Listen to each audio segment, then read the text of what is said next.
Hello everyone. आज है 30 अगस्त और आज की इस वीडियो में हम डिस्कस करेंगे 30 अगस्त से बनने वाले करंट अफेयर के सभी इंपॉर्टेंट क्वेश्चंस। कल की क्लास में हमने देखा था कि रेलवे बोर्ड के नए अध्यक्ष और सीईओ के रूप में सतीश कुमार की नियुक्ति की गई है और नेशनल सिक्योरिटी गार्ड के जो महानिदेशक बने हैं बी श्रीनिवासन बने हैं। आईसीसी के अध्यक्ष बनने वाले सबसे कम उम्र के व्यक्ति बने हैं जय शाह। और अभी हाल ही में केंद्रीय मंत्री जॉर्ज कुरियन ये मध्य प्रदेश के राज्य से राज्यसभा के लिए निर्विरोध निर्वाचित किए गए हैं। 28 अगस्त 2024 को प्रधानमंत्री जनधन योजना के 10 साल पूरे हुए हैं।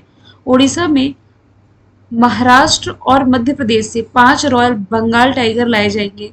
भारत और डेनमार्क के बीच में नदी सफाई परियोजना के लिए समझौता ज्ञापन पर हस्ताक्षर किए गए। भारत के पहले अंतरिक्ष पर्यटक का स्वागत किया गया है, नाम है गोपी चंद थोटापुरा। मेजर ध्यानचंद के सम्मान में 29 अगस्त को मनाया गया नेशनल स्पोर्ट्स डे और 8वीं एशियाई हॉकी चैंपियंस ट्रॉफी में भारत का नेतृत्व करेंगे हरमनप्रीत सिंह। तो ये सभी क्वेश्चंस हमने कल पढ़ लिए थे। शुरू करते हैं आज का हमारा पहला सवाल। सवाल स्पोर्ट्स से रिलेटेड है। अंडर 20 सैफ फुटबॉल चैंपियनशिप का खिताब किसने जीता है? सैफ की फुल फॉर्म बनती है साउथ एशियन फुटबॉल फेडरेशन। तो ये भी हाल ही में जीत लिया है बांग्लादेश ने। बांग्लादेश ने नेपाल को हरा करके ये खिताब अपने नाम किया है। ऐसा पहली बार है जब बांग्लादेश इसकी चैंपियनशिप जीता है। इस प्रतियोगिता में बांग्लादेश और नेपाल के अलावा श्रीलंका, भारत, मालदीव और भूटान पार्टिसिपेट कर रहे थे। तो Bangladesh team has won the title of Saif under 20 championship football tournament. Football से रिलेटेड ये टूर्नामेंट है। अच्छा, फुटबॉल से रिलेटेड टूर्नामेंट की बात की ही जा रही है तो यदि आप रिलेट कर सके, संतोष ट्रॉफी जो 2024 की रही, ये भी फुटबॉल से रिलेटेड है, जो कि जीती है सर्विसेज ने। किसे हरा करके? गोवा को हरा करके। फिर यदि आप रिलेट करेंगे तो डूरंड कप आप रिलेट कर सकते हैं। डूरंड कप जो कि एशिया का सबसे पुराना फुटबॉल टूर्नामेंट है, ये जीता है मोहन बागान ने। हालांकि मोहन बागान ही डूरंड कप के इतिहास की सबसे सफल टीम हो जाएगी। अब यदि मैं बात करूं यहाँ से, एक और कप आपको याद आना चाहिए। एक है इंडियन सुपर लीग। ये भी फुटबॉल से रिलेटेड टूर्नामेंट है और 2024 का ये जो इंडियन सुपर लीग है ये जीता था मुंबई सिटी ने। अब ऑप्शन को हम रिलेट करें तो स्पोर्ट्स से ही रिलेट कर सकते हैं, जैसे कि भारत अभी ताजा ताजा यदि आप देखेंगे तो T20 वर्ल्ड कप का विजेता है साउथ अफ्रीका को हरा करके। श्रीलंका ये महिलाओं का जो एशिया कप था जिसके सभी मैचेस श्रीलंका के दाम्बुला में खेले गए और ये पहली बार श्रीलंका ने जीता भारत को 8 विकेट से हरा करके। हॉकी से रिलेटेड एक टूर्नामेंट है जिसका नाम है सुल्तान अजलन शाह ट्रॉफी। 2024 की ये ट्रॉफी जापान ने जीती है। किसे हरा करके? पाकिस्तान को हरा करके। देखिए, कहने के लिए हमारा एक ही क्वेश्चन हुआ है, आप चारों ऑप्शन को देखें, स्टैटिक देखें, करंट देखें, हर क्वेश्चन से आपके 6 से 7 फैक्ट और भी ज्यादा कवर हो जाते हैं। अब यहाँ पर बांग्लादेश विजेता है तो बांग्लादेश का मैप भी मैंने ऐड किया है। बेसिक जीके के फैक्ट की कैपिटल ढाका, करेंसी टका, राष्ट्रपति साहबुद्दीन चुप्पू है और अंतरिम सरकार के नेता अभी हाल ही में मोहम्मद यूनुस बनाए गए, क्योंकि यहाँ की जो प्राइम मिनिस्टर रही थी शेख हसीना, इन्हें अपने पद से इस्तीफा देना पड़ा है। इस्तीफा देकर के इन्होंने भारत की शरण ली थी। ये करंट अफेयर में मैंने आपको पढ़ाया था। बांग्लादेश का जो आधिकारिक नाम है ये पीपल्स रिपब्लिक ऑफ बांग्लादेश है। इसमें 98% से अधिक लोग बंगाली बोलते हैं, जो कि यहाँ की ऑफिशियल लैंग्वेज भी है। यहाँ का जो राष्ट्रगान है जिसका नाम है अमर सोनार बंगला, ये भारत के ही गुरु रविंद्रनाथ टैगोर जी के द्वारा लिखा गया है। और जो सुंदरवन है जो कि दुनिया का सबसे बड़ा सदाबहार वन है, इसका 40% हिस्सा भारत में है, 60% हिस्सा बांग्लादेश में है। बांग्लादेश का जो कॉक्स बाजार आप लोगों ने सुना होगा, कॉक्स बाजार बीच जो कि दुनिया का सबसे बड़ा बीच है। सवाल नंबर दूसरा है, हाल ही में एडीबी ने किस राज्य को स्वास्थ्य सेवा यानी कि हेल्थ केयर प्रमोट करने के लिए, इसे बढ़ावा देने के लिए $500 मिलियन का ऋण ये देने का दावा किया है? तो महाराष्ट्र को एडीबी ये पैसा देने जा रहा है ताकि यहाँ हेल्थ इंफ्रास्ट्रक्चर को सुधारा जा सके और गुणवत्तापूर्ण यानी कि क्वालिटी और किफ़ायती स्वास्थ्य सर्विस यहाँ प्रोवाइड कराई जा सके। एडीबी यानी कि एशियन डेवलपमेंट बैंक, जिसका फॉर्मेशन ईयर हो जाएगा 1966, मनीला फिलीपींस में हेडक्वार्टर और मात्सुगु अस्कावा वर्तमान में इसके अध्यक्ष हो जाएंगे। बात की जाए यदि महाराष्ट्र की कैपिटल मुंबई, मुख्यमंत्री एकनाथ शिंदे, राज्यपाल सीपी राधाकृष्णन है। नेशनल पार्क में संजय गांधी, नवेगांव, तडोबा, पेश नेशनल पार्क आप रिलेट कर सकते हैं। 2024 का सर्वश्रेष्ठ कृषि राज्य का अवार्ड इसी ने जीता है। सुजाता सोनिक महाराष्ट्र की पहली महिला मुख्य सचिव बनी। महाराष्ट्र में भारत का पहला डीप ड्राफ्ट बंदरगाह बनाया जाएगा। महाराष्ट्र पुलिस का नया डीजीपी रश्मि शुक्ला को बनाया गया। एफडीआई का सबसे बड़ा प्राप्तकर्ता राज्य महाराष्ट्र है। और करंट में हमने देखा है कि यहाँ का पहला जो सोलर विलेज है ये बना है मन्याचीवाड़ी। ऑप्शन से यदि आप रिलेट करेंगे तो बापू टावर का उद्घाटन इसी साल किया गया बिहार के पटना में। झारखंड में एक थंब आकार का एक जो बिलियन इम्प्रेशंस है इसका उद्घाटन किया गया। केरल से यदि रिलेट करेंगे तो भारत की पहली एआई टीचर जिसका नाम है आयरिस ये यहीं पर लॉन्च की गई थी। और झारखंड के मुख्यमंत्री ये फिर से हेमंत सोरेन बने हैं। पहले चंपई सोरेन थे, अब फिर से कौन बन गए, हेमंत सोरेन बने हैं। सवाल नंबर तीसरा है, अपशिष्ट प्रबंधन में विफलता के लिए जो एनजीटी है, नेशनल ग्रीन ट्रिब्यूनल, इसने किस राज्य पर 1000 करोड़ का जुर्माना लगाया है। तो ये जुर्माना अभी हाल ही में पंजाब पर लगाया गया है। एनजीटी ने कचरा निपटान में लापरवाही बरतने के कारण पंजाब पर 1000 करोड़ का जुर्माना लगाया।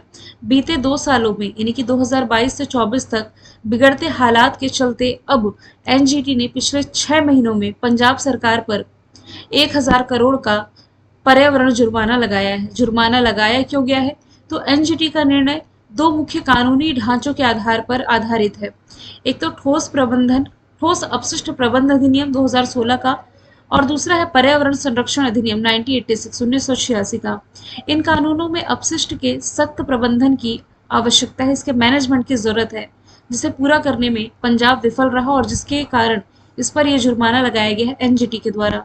एनजीटी यानी कि नेशनल ग्रीन ट्रिब्यूनल, और ये एक विशेष न्यायालय है जो कि भारत में पर्यावरणीय मुद्दों को निपटाता है, जिसका उद्देश्य पर्यावरणीय मामलों में तुरंत ही यानी कि त्वरित न्याय प्रदान करना है। हेडक्वार्टर इसका नई दिल्ली में है, हालांकि भारत में इसकी कई क्षेत्रीय शाखाएं, कई रीजनल इसके ब्रांचेस हैं। चौथा सवाल है, हाल ही में किस देश के गोलकीपर मैनुअल नेयर ने इंटरनेशनल फुटबॉल से संन्यास लिया है। तो ये रहे हैं जर्मनी के फुटबॉलर, जिनकी इमेज आप देख पा रहे हैं। इन्होंने 15 साल और 124 मैचेस खेलने के बाद, यानी कि इनका करियर 15 साल का रहा, जिसमें इन्होंने 124 मैचेस खेले। इसके बाद राष्ट्रीय टीम से संन्यास लेने की इन्होंने घोषणा कर दी है। इन्होंने 2009 में जर्मनी के लिए डेब्यू किया और 2014 में वर्ल्ड कप भी जीता था। इन्होंने आखिरी मैच यूरो 2024 के क्वार्टर फाइनल में ये स्पेन के खिलाफ खेला था, जिसमें जर्मनी को अतिरिक्त समय में 2-1 से हार का सामना करना पड़ा। मतलब लास्ट मैच इसका यही यूरो कप रहा था और अब ये संन्यास ले लिए हैं। यदि मैं बात करूं अर्जेंटीना की, तो फुटबॉलर ही हम रिलेट करेंगे बाकी सभी ऑप्शन से, क्योंकि क्वेश्चन ही फुटबॉलर का है। लियोनल मेस्सी, जिनकी अगुवाई में जो अर्जेंटीना ने कोलंबिया को हरा करके कोपा अमेरिका खिताब 2024 का अपने नाम किया है। ब्राजील से यदि रिलेट करेंगे तो मशहूर फुटबॉलर पेले का नाम रिलेट कर सकते हैं, जिनकी डेथ हो चुकी है। फ्रांस से यदि आप रिलेट करेंगे तो किलियन एम्बाप्पे ये हो जाएंगे फ्रेंच फुटबॉलर। सवाल नंबर 5, हाल ही में किस राज्य ने महिलाओं के लिए शादी की जो न्यूनतम आयु थी 18 से बढ़ा करके 21 साल करी है। तो ये भी हाल ही में हिमाचल प्रदेश गवर्नमेंट के द्वारा किया गया है। अभी 2 दिन पहले ही हिमाचल प्रदेश राज्य विधानसभा ने न्यूनतम आयु बढ़ाने के लिए एक बिल लाया और यहाँ के जो मुख्यमंत्री हैं सुखविंदर सिंह सुक्खू, इसके अनुसार हिमाचल प्रदेश ऐसी पहल बहाल करने वाला या ऐसी शुरुआत करने वाला भारत का पहला राज्य बना है। बाल विवाह निषेध विधेयक, हिमाचल प्रदेश संशोधन विधेयक जो 2024 का है, ध्वनि मत से पारित कर दिया गया है। ये विधेयक बाल विवाह निषेध अधिनियम 2024 में अमेंडमेंट संशोधन इसमें करता है। हिमाचल प्रदेश की राजधानी शिमला, शीतकालीन राजधानी हालांकि इसकी हो जाएगी धर्मशाला।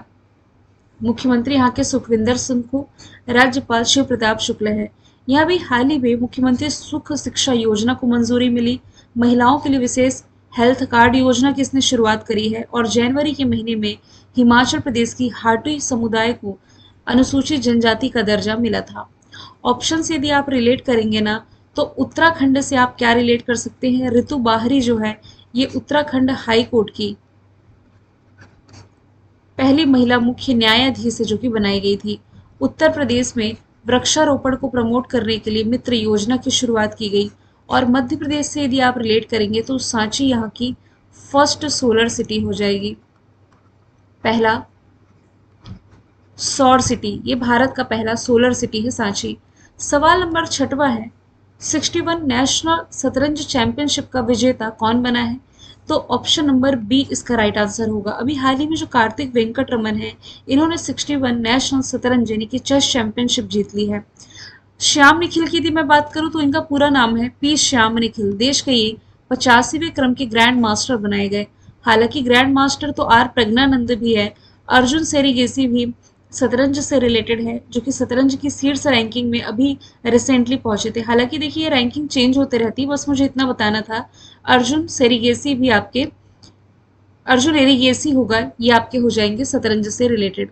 सवाल नंबर 7वां है, चर्चे में रहा विरूपाक्ष मंदिर ये किस राज्य में स्थित है? तो ये आपका हो जाएगा कर्नाटक में। अभी चर्चे में क्यों आया, ये आप लोगों के लिए सवाल है। कर्नाटक के हम्पी में ये जो विरूपाक्ष मंदिर है, अभी रिसेंटली जो भारी बारिश हुई है मॉनसून में, इसके दौरान मंदिर के मंडप के ढहने के बाद चर्चे में आया है। इसे यूनेस्को के वर्ल्ड हेरिटेज साइट के संरक्षण को लेकर के चिंताएं जताई गई हैं। क्योंकि ये ऑलरेडी यूनेस्को के हेरिटेज लिस्ट में शामिल है, तो इसके कंजर्वेशन को लेकर के चिंता जताई गई है। ये मंदिर भगवान शिव के एक रूप भगवान विरूपाक्ष को समर्पित है। ये कर्नाटक के विजयनगर जिले के हम्पी में है और इसे 1986 में यूनेस्को हेरिटेज लिस्ट में शामिल किया गया था। विजयनगर, चालुक्य और होयसल काल के दौरान इसका जो विस्तार है किया गया। कर्नाटक की राजधानी बैंगलोर, मुख्यमंत्री सिद्धारमैया, राज्यपाल थावरचंद गहलोत, अंशी Kudremukh, Nagarhole, Bannerghatta important national park है।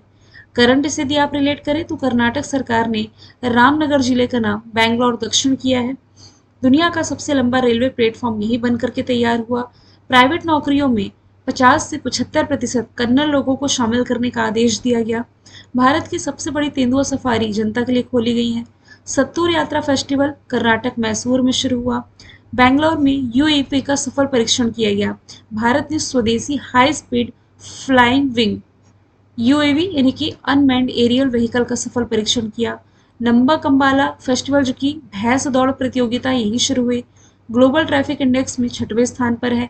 मूडा केस आप लोगों को मैंने डिटेल में पढ़ाया था, जिसके तहत कर्नाटक के जो राज्यपाल है थावरचंद गहलोत, इन्होंने मुख्यमंत्री के खिलाफ मुकदमा चलाने का जो अनुमति था, आदेश था, ये दे दिया है।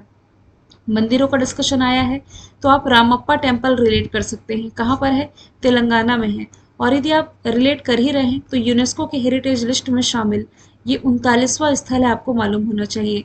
जबकि यूनेस्को के विरासत सूची में शामिल भारत का 40वां स्थल जो बना था, ये बना था धौलावीरा। कहाँ हो जाएगा? गुजरात में हो जाएगा। और उत्तर प्रदेश से रिलेट करेंगे तो जनवरी 2024 में राम मंदिर का उद्घाटन प्राइम मिनिस्टर नरेंद्र मोदी ने किया है उत्तर प्रदेश के अयोध्या शहर में। अयोध्या सरयू नदी के किनारे है, भगवान श्री राम की नगरी। 8वां सवाल है, हाल ही में भारत के दूसरे 700 मेगावाट की स्वदेशी न्यूक्लियर रिएक्टर का ऑपरेशन शुरू हुआ है। कहाँ पर? तो इसकी शुरुआत अभी हाल ही में कर दी गई है गुजरात में। ऑप्शन नंबर डी इसका राइट आंसर हो जाएगा।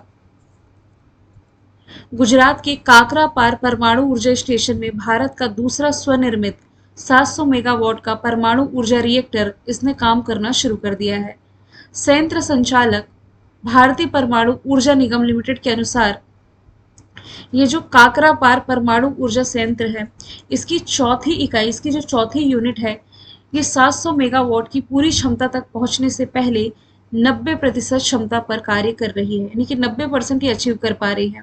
तो आपसे ये भी पूछा जा सकता है कि काकरापार परमाणु ऊर्जा संयंत्र है कहाँ पर? ये आपका हो जाएगा गुजरात में। और आप लोग कंफ्यूज ना हो इसलिए नेक्स्ट स्लाइड मैंने इसी से मैच करते हुए रखी, जैसे कि तारापुर आपका हो जाएगा महाराष्ट्र में, रावत भाटा राजस्थान, कुडनकुलम परमाणु ऊर्जा संयंत्र आपकी हो जाएगी तमिलनाडु में, कैगा कर्नाटक में, काकरापार गुजरात में, कलपक्कम तमिलनाडु, नरोरा हो जाएगा उत्तर प्रदेश में। महाराष्ट्र से यदि आप रिलेट करेंगे तो लाडला भाई स्कीम चर्चे में थी, महाराष्ट्र से रिलेट कर सकते हैं।